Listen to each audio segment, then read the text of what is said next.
जनपद गोरखपुर में आज central equipment identity register CIR portal के बारे में सभी मीडिया बंधुओं को जानकारी दी गई।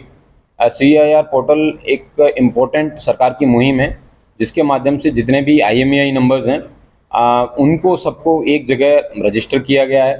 रजिस्टर करने के बाद में कोई भी व्यक्ति जिसका अगर मोबाइल फ़ोन खो जाता है तो वह ऑनलाइन अपनी कंप्लेंट यहाँ पे दर्ज करा सकता है। उसके बाद में पुलिस को उसका इंटीमेशन होगा और जितना समय पहले किसी मोबाइल को या फिर मोबाइल खोने के बाद में व्यक्ति को डर रहता था कि उसका कोई मिसयूज़ कर सकता है, वो मिसयूज़ ना होकर वो मोबाइल डिवाइस वो ब्लॉक हो जाएगा। उसके साथ साथ उसको पुलिस को तुरंत रिकवरी भी हो पाएगी और उसका मिसयूज़ भी किसी आतंकवादी की गतिविधियां या अन्य प्रकार की अवैध गतिविधियों में उस मोबाइल का किसी प्रकार का प्रयोग नहीं हो पाएगा। और पुलिस को एक एज ए ब्लॉक लिस्ट के नाते जितने भी फ़ोन ब्लॉक्ड हैं उसके बारे में डिटेल मिलती रहेगी और उसको समय रहते उसको पकड़ने में कार्रवाई की जाएगी।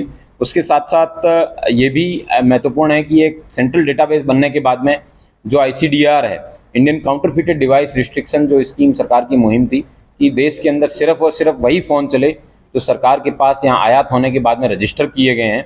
तो इस मुहिम के बाद में जितने भी फ़ोन जिनका IMEI सरकार के साथ में रजिस्टर्ड नहीं है वो सब भी ब्लॉक हो जाएंगे और तमाम अवैध गतिविधियों में लिप्त जितने भी फ़ोन हैं वो इंटरनेट सर्विस प्रोवाइडर हैं वो फिर उनको नहीं चलने देंगे।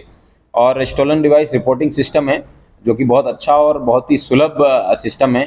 एक ही पेज के अंदर आप अपना मोबाइल जहाँ भी खोया है वो पूरा पोर्टल है, उसके ऊपर पूरी जानकारी है। इस पोर्टल के बारे में आज बताया गया है और इसमें अनब्लॉक करने की भी सुविधा है। जब आपको फ़ोन मिल जाता है तो आप अपना कारण बता के उसको अनब्लॉक भी कर सकते हैं। तो ये एक अच्छी मुहिम है, इसके माध्यम से लोगों को बड़ी राहत मिलेगी। उसके साथ साथ मोबाइल चोरी करने वालों के लिए भी एक डिसइंसेंटिव है कि मोबाइल चोरी करने के बाद वो यूज़ नहीं कर पाएंगे, तो इससे मोबाइल चोरी की घटनाओं में भी काफ़ी कमी आएगी। Thank you. जो IMEI नंबर यहाँ पे चलन रोमिंग में करते हैं वो भी एक बड़ा खतरा देश के लिए, तो उसके लिए क्या है? इसमें देश में CIR पोर्टल के लॉन्च होने के बाद में वही मोबाइल फ़ोन चल पाएंगे जो मोबाइल फ़ोन यहाँ पे देश के अंदर IMEI के रूप में रजिस्टर्ड है। जो IMEI रजिस्टर्ड नहीं है वो ICDR के बाद में होने के बाद में इस पोर्टल पे नहीं चल पाएंगे। उससे देश की राष्ट्रीय सुरक्षा भी जो पहले कोई भी मोबाइल यूज़ कर लेता था बाहर से स्मगल करके वो भी यूज़ नहीं हो पाएगा, जो कि एक अच्छी खबर है। Thank you. व्हाट्सएप कॉल भी हो जाते हैं। Thank you. IMEI, IMSI और MSI SDN तीनों मतलब एक तरीके से कह सकते हैं कि इंटरनेशनल मोबाइल सब्सक्राइबर आइडेंटिटी, ये एक IMSI नंबर होता है। इसको IMSI नंबर कहते हैं। कोई भी सिम कार्ड होता है उसके पीछे छपा होता है, वो सिम कार्ड की खुद का यूनिक नंबर होता है, इसको IMSI नंबर कहते हैं। एक ही है, ऐसा नहीं है कि स्विट्जरलैंड में जाओगे तो अलग मिलेगा, यहाँ अलग मिलेगा। तो ये ग्लोबली IMSI नंबर है, सबको समान मिलता है।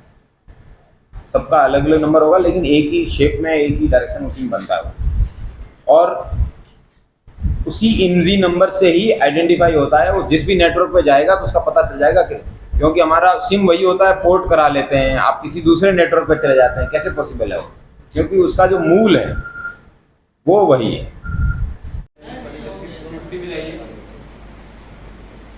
बोला